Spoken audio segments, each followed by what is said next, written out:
Let's talk about this new series. I'm kicking off a brand new series today called Just Jesus, Are You Sure? And let me explain this weird title. Because when you see that title for the first time, you kind of scratch your head and go, what exactly is this series about? And what are we talking about? Well, here's where this came from. I like to do topical sermons or topical series. You know, when you preach, you can either do kind of textual series or topical series. Textual is when you go through a book of the Bible verse by verse or chapter by chapter. Topical, you kind of go topic by topic. I do a little bit of both, but you guys know that most of what I preach are topical messages. And I like to talk about things, topics that people are talking about. If people are talking about it, I think the church ought to be talking about it. If the culture's talking about it, I think the church ought to be talking about it. We ought to be talking about how does the Bible address these issues. And so in the past 3 to 4 years, we've talked about emotional health. We've talked about family systems or family dysfunction. We've talked about Islam and how Christianity fits with other religions. We've talked about the influence of social media. We've talked about the way smartphones are changing our lives. Just tons of stuff that we've talked about as a church. And for the most part, people like it.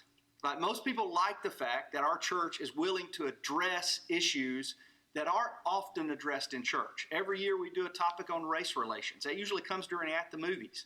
And we use At the Movies as a platform to talk about issues like that. This year we talked about policing and that kind of, so people most of the time like that. But occasionally people will say, I wish you wouldn't talk about that stuff. I wish you wouldn't talk about depression, or I wish you wouldn't talk about anxiety, or I wish you wouldn't talk about race or social media and all that kind of stuff. Just talk about Jesus. I just want to talk about Jesus. Would you just give us Jesus? That's all. Just give us Jesus and nothing else. And I understand where that sentiment comes from. I understand what they're saying.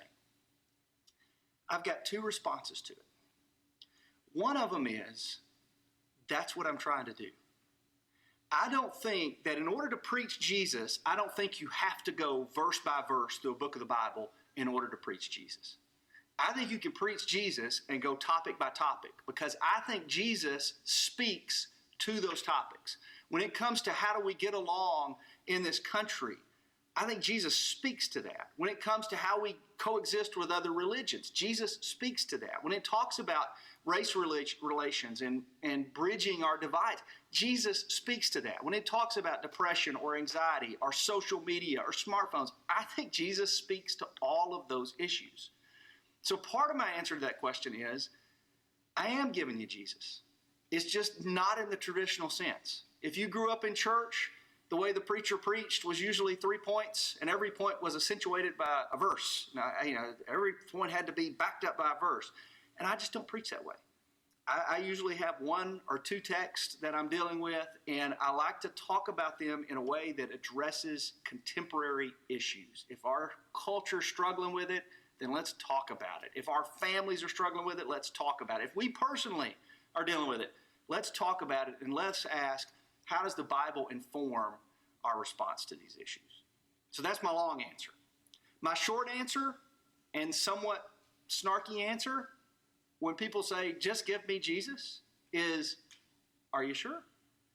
Are you sure about that? Do you know what you're asking? If you're asking me to just preach Jesus and nothing else, just his teachings and nothing else, do you know what you're asking for?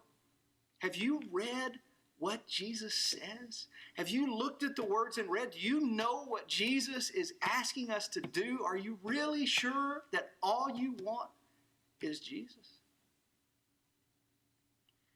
That's where the idea for this series came from. I told the staff I want to spend 4 weeks talking about the hard teachings of Jesus. Because Jesus said some really hard stuff. And I don't want to deal with the feel-good stuff. I don't want to deal with the inspirational stuff. I want to deal with kind of like the hardcore teachings of Jesus, the things that he demands of our lives. And I want to pick out the 4 hardest teachings, and let's just spend a month talking about them. And we're going to call it Just Give Us Jesus, or Just Jesus, with the caveat, are you sure about that? And the interesting thing about these teachings, as I looked at them over the past several weeks and picked out these teachings, they're not what you think they would be. Because whenever a preacher says, we're going to talk about the hard teachings of Jesus, we think, well, they're going to talk about blasphemy of the Holy Spirit, and they're going to talk about divorce and remarriage, and they're going to talk about why a rich man can't enter the eye of a needle. And that, I'm not talking about that stuff. I'm talking about the stuff that Jesus said that is well known. These verses we're going to look at in this series are cherished verses. They're beloved verses. People know these. If you grew up in church, you know these verses by heart. Maybe they were memory verses you had as a kid. Maybe they were on T-shirts that you went on a mission trip and you had this verse emblazed on a T-shirt. But I think that a lot of times the depth of what Jesus is asking us to do in these texts, we just don't get it. We just miss it. It's like we cherish the sentiment of the verse, but we downplay the demands of the verse. Let me give you an example. The best example I can give you is the first verse we're going to look at. It's Luke chapter 9. So if you got a Bible with you this morning, or if you've got a smartphone with you this morning, find Luke chapter 9 and go to verse 23. Luke 9, verse 23. And I'm actually going to start up at verse 18. Because in verse 18, there's kind of this pivotal moment in the story. So the disciples have been following Jesus. He is their rabbi. They are his disciples. All rabbis in the first century had disciples. A disciple was simply a learner or a follower. So these learners would follow this rabbi and adhere to that rabbi's teaching. So Jesus, as a rabbi, has followers. But in chapter 9, verse 18, something shifts. And it's when the disciples start to realize exactly what kind of rabbi they're following. He's more than a rabbi. And Jesus asked them a very simple question. He says, once when he was praying in private with his disciples, he said to them, or he asked them, who do the crowd say I am? And they said, well, some say you're a prophet, and some say you're Elijah, and some say this. And, they kind of give, here's what the crowd say I am. And Jesus says, no, but who do you say I am? And Peter said, you're the Christ, the Son of the living God. You're the Messiah. See, and that's the point in which the disciples catch. Like, we're following a lot more than a rabbi. This is the Messiah. This is God's Son. This is who the Old Testament prophets told us about. And so right after Peter reveals this, Jesus says, let me tell you what I'm getting ready to do. And he predicts for the first time his death. He tells them down there in verse 22, somewhere in there, he says, the Son of Man must suffer many things and be rejected by the elders, the chief priests, and the teachers of the law, and he must be killed, and on the third day be raised alive.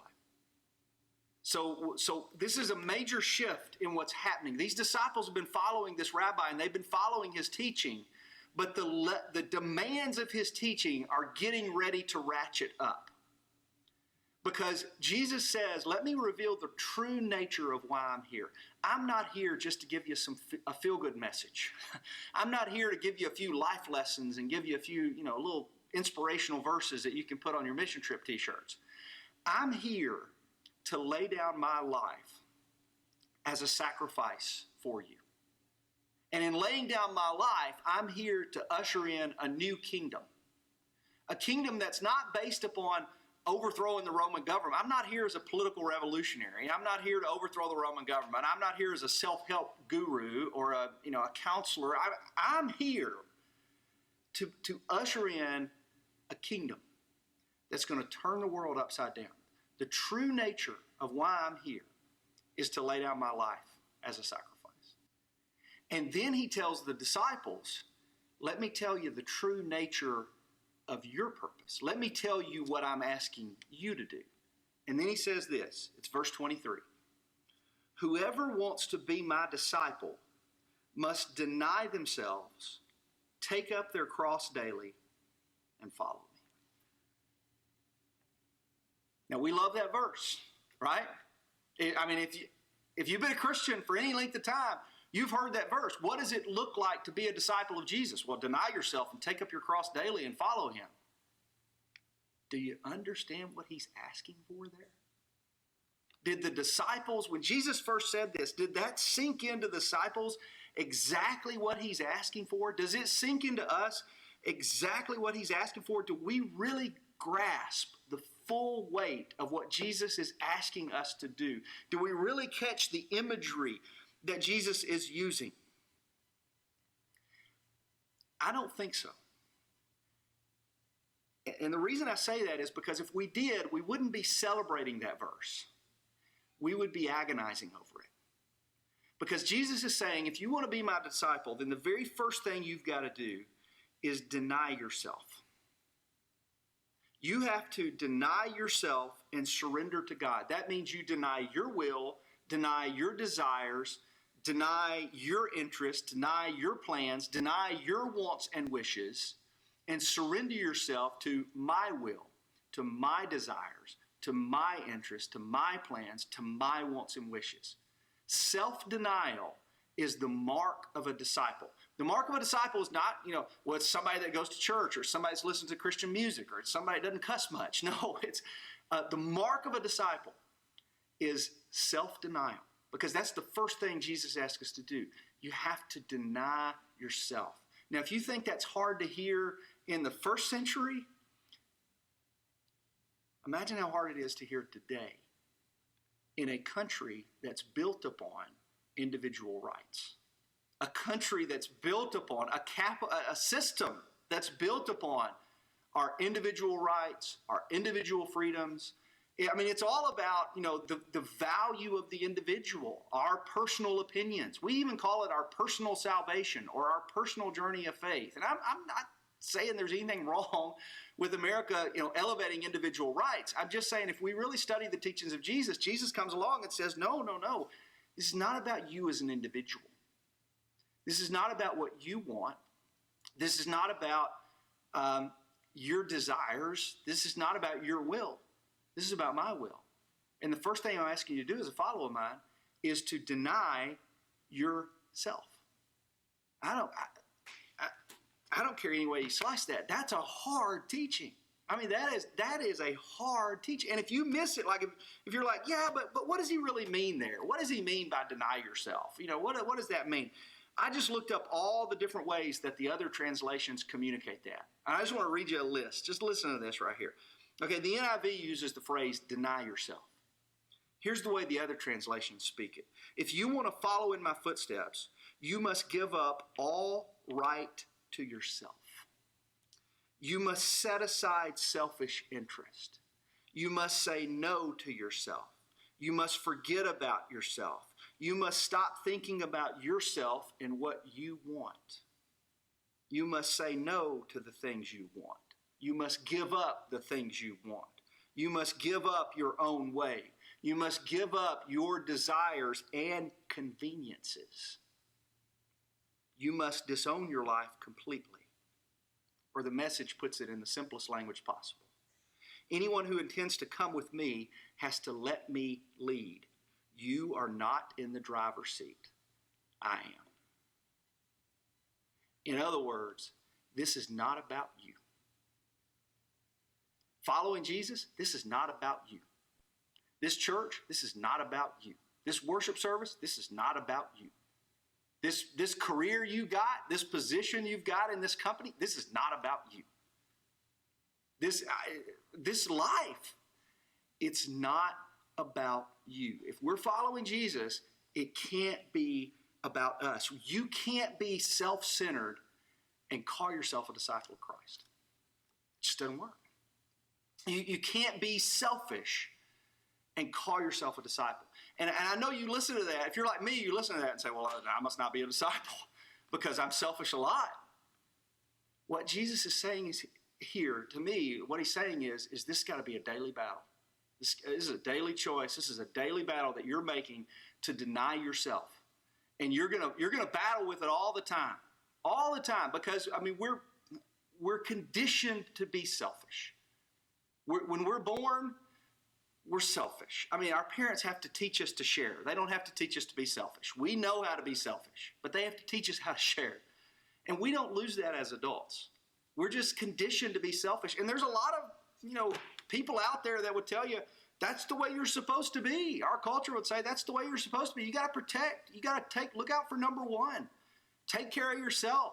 It's all, we're conditioned to be selfish.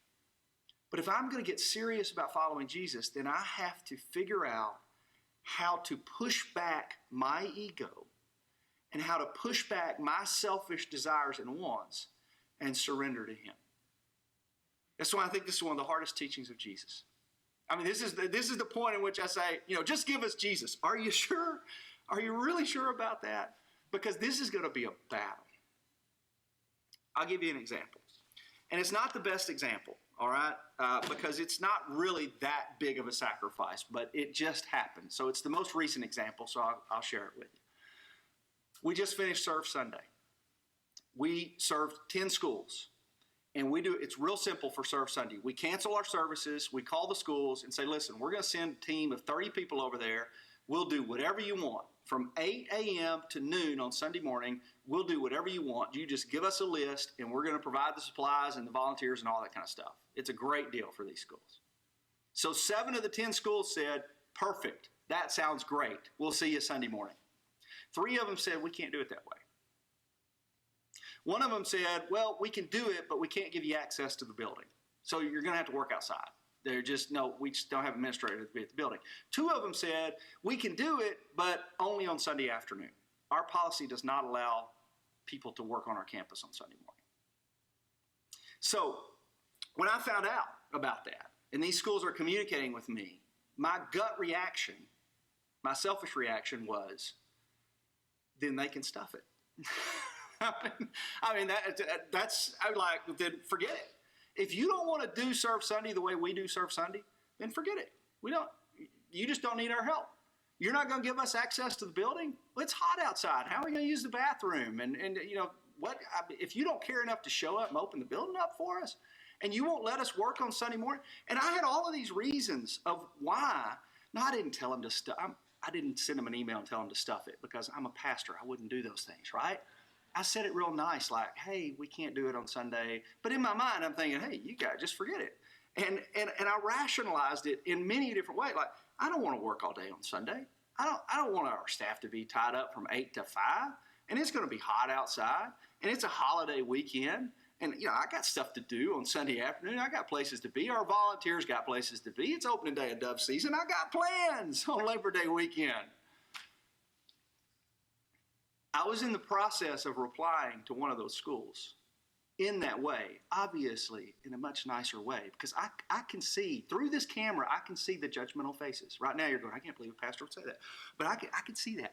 But as I was replying to one of the schools by email, I saw that book sitting on the corner of my desk that I leave there intentionally. I talked about it last time I used a video. It's a book called Ego is the Enemy. And I realized,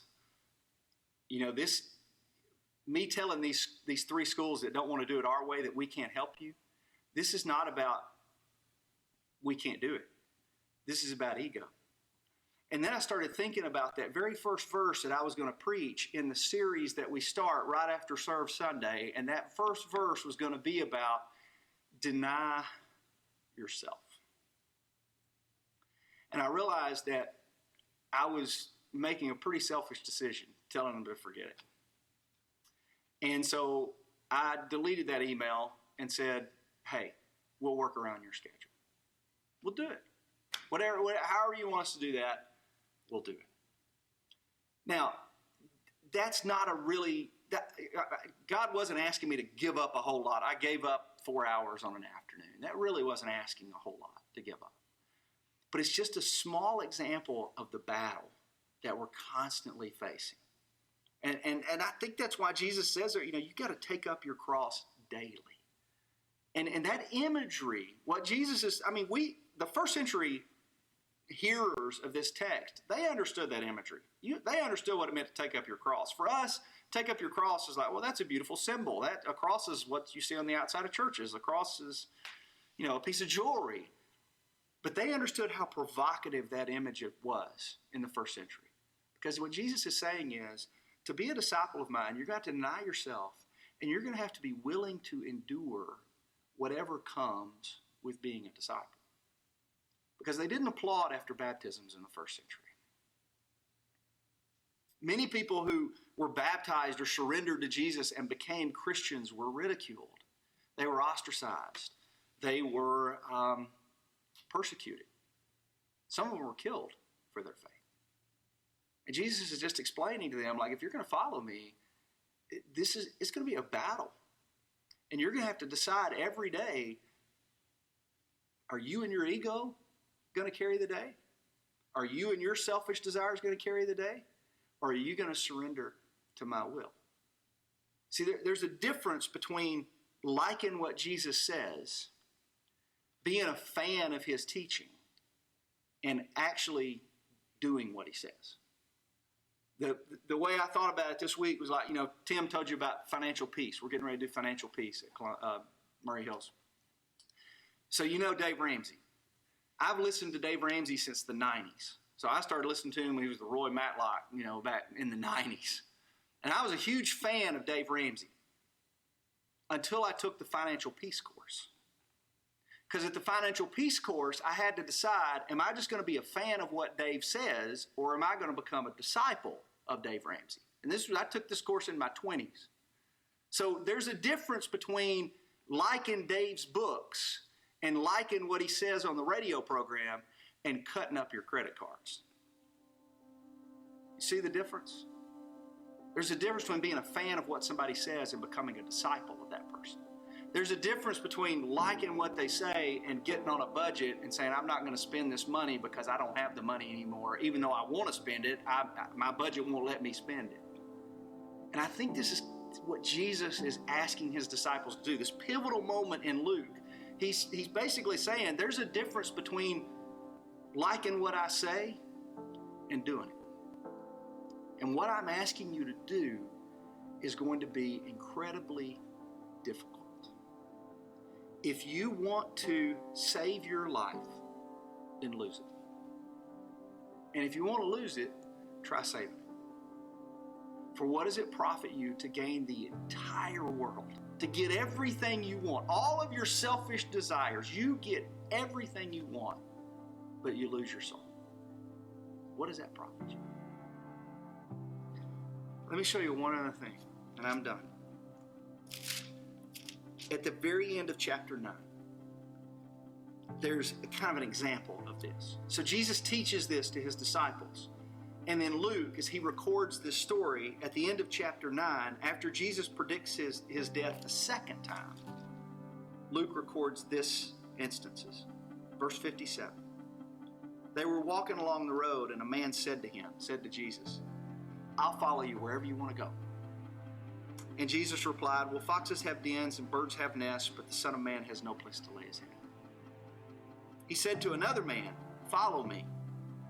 And the man replied, well, Lord, first let me go and bury my father. And Jesus said to him, let the dead bury their own dead, but you go and proclaim the kingdom of God. Still another said, I'll follow you, Lord, but first let me go back and say goodbye to my family. And Jesus replied, no one who puts his hand to the plow and looks back is fit for service in the kingdom of God. Now, we'll always struggle with that passage because Jesus seems pretty rude right there. That's not like if somebody came up to me as a preacher and said, hey, I'm all in. I'll go anywhere Murray Hills wants to go. I'd say, hey, great, come on. Or somebody come up and said, I'd love to join the church, but first let me go take care of you. Hey, no trouble. We'll work around your schedule. We'll take care of it. But Jesus here is making some demands of his followers. And we've tried to explain it away. I mean, if you read commentaries, they'll be like, well, no, the man's father really wasn't dead. He was waiting on him to die. And so, Jesus wasn't saying anything ugly here. Jesus was, still being. How do we know that? All we know is that Jesus was basically saying, listen, there's a cost to following me. And you've got to be ready. There's some high demands on discipleship. This is not a casual affair. This is not something that you get to do only when it's convenient to you. This is not something that you get to do only when it fits your schedule. There's a cost. And so in essence, what I hear Jesus saying is the first man says, Just give me Jesus. I'll go wherever you want to go. Just give me Jesus. And Jesus says to him, are you sure? Are you sure? Because I don't have a place to lay my head. Another guy says, just give me Jesus, but first let me go take care of some other stuff. And Jesus said, are you sure? Are you sure you're ready for this commitment?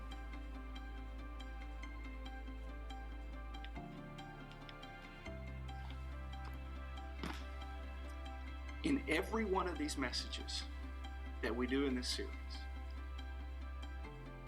we're going to look at a verse that asks us to give up something. And if you think it's hard this week, get ready, because it only gets harder from here. In week 1, Jesus says, give up yourself. Give up yourself. Next week, we'll look at something else he asks us to give up. Next week, we'll look at something else he asks us to give up. Next week, we'll look at something else he asks us to give up. And it doesn't get easy. And it's a daily battle. And it's a daily fight.